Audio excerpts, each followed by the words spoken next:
Dios te bendiga muchísimo, muchísimo. Vamos a estar leyendo en un evangelio que no solemos leer mucho, pero que también es importante, el evangelio de Marcos, en el capítulo 3, versículo 13.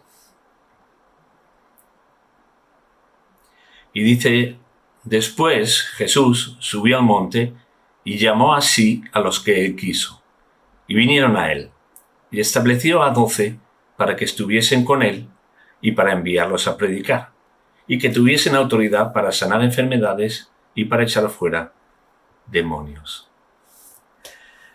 Sabemos que Jesús empezó a predicar, comenzó su ministerio, lo hemos estado viendo en los domingos del principio de los evangelios, ¿verdad? Cuando Jesús comenzó su ministerio, cómo empezaron a seguirle mucha gente. Era un ministerio impactante, donde la predicación era diferente a las demás. Él predicaba con autoridad y enseñaba cosas que los religiosos de ese tiempo no enseñaban. Y aparte hacía milagros, sanidades, liberaciones, un montón de cosas que hicieron que se rodeara de una gran multitud.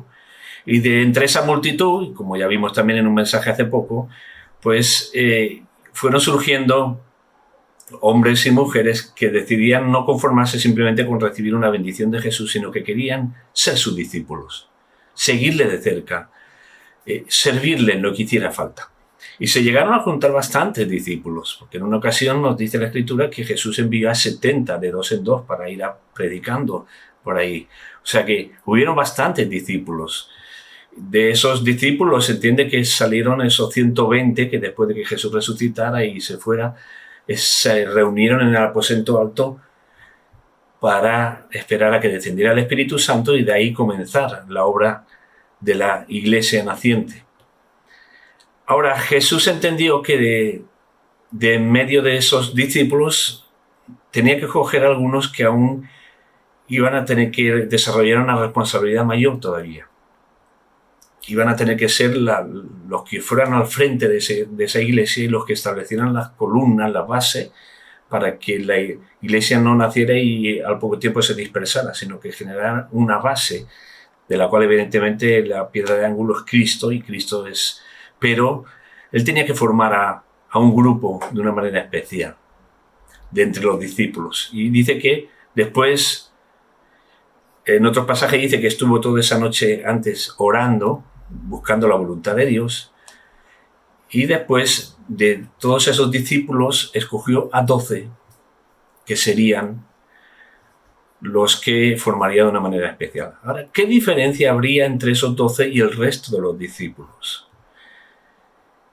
La diferencia no es que estos 12 iban a estar escuchando las prédicas de Jesús, que le iban a estar viendo hacer milagros y señales, que le iban a ver cómo caminaba y hacía las cosas. No, eso lo iban a ver también los demás discípulos. Todos los discípulos escuchaban a Jesús predicar.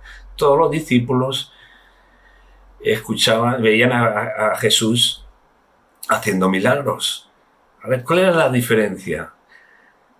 Y que haría que estos 12 fueran especiales, aunque uno luego falló, como todos sabemos, pero los otros 11 hicieron un papel muy, muy importante en el nacimiento y la formación de la nueva iglesia.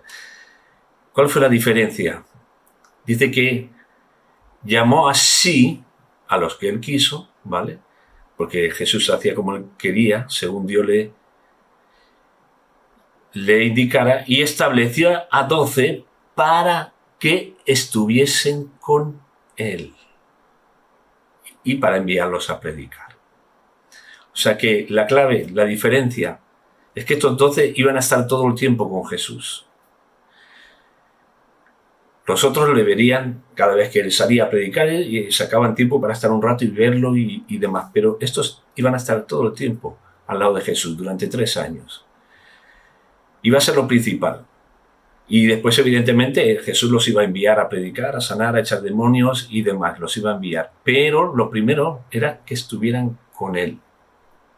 Yo no sé si tú quieres ser un discípulo del montón de discípulos que hay alrededor del mundo, que de tanto en tanto hace lo que puede por el Señor, o si quieres ser un discípulo diferente. No para destacar, ni llamar la atención, ni subirte el orgullo, no. Un discípulo con el que Jesús pueda contar de una manera muy diferente. Pues la clave está en el tiempo que pases con Él. Muchas veces estamos muy interesados en hacer cosas para Jesús.